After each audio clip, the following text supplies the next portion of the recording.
পাঙ্গাস মাছের তেলের পিসগুলো দিয়ে আমি একটা রেসিপি রান্না করে নিব। আসসালামু আলাইকুম, সবাই কেমন আছেন? আশা করি ভালো আছেন। তা যাই হোক, আমাদের ঘরের কেউই পাঙ্গাস মাছের তেলের পিসটা খেতে চায় না, তাই আমি একসাথে এই তেলের পিসগুলো রেখে দিই। পরবর্তীতে তেলের পিসগুলো আমি ছোট ছোট করে কেটে নুন হলুদ মাখিয়ে ভেজে এই তেলের পিসগুলো ভুনা করে রান্না করে নিই। এভাবে রান্না করে খেয়ে দেখবেন, খুবই মজা হয়। অনেকেই তেলের মাছটা খেতে চায় না।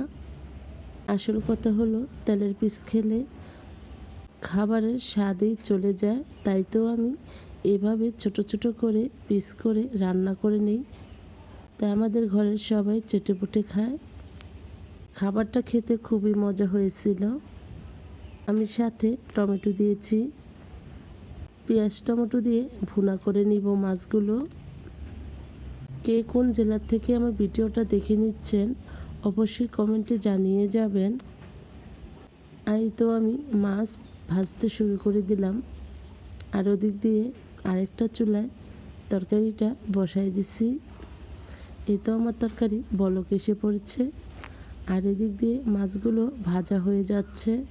আর দেখেন, আমি অল্প পরিমাণ তেল দিয়েছিলাম, আর কতগুলো তেল উঠে গেল এই মাছের পিসগুলো ভাজতে গিয়ে। তরকারিতে তেমন একটা তেল হবে না, মাছের তেল সবই বের হয়ে গেছে।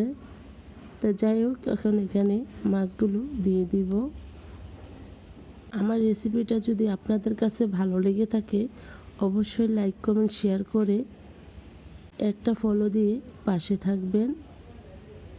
এই তো আমার রান্না প্রায় শেষ পর্যায়ে। এখন আমি জিরা ফাঁকি দিয়ে নামিয়ে নিব কিছুক্ষণ রান্না করে। আমার ভয়েসটা শুনে বুঝতে পারছেন অনেক দিন যাবতই আমি অসুস্থ, তাই ঠিকমতো নিয়মিত ভিডিওগুলো ছাড়তে পারি না। তাই যাই হোক, এই তো আমার রান্না হয়ে গেছে।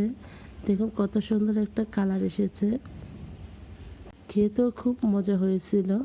তাই সবাই ভালো থাকবেন, সুস্থ থাকবেন, আর আমার জন্য দোয়া করবেন। আমার ভিডিওটা এই পর্যন্তই। আল্লাহ হাফেজ।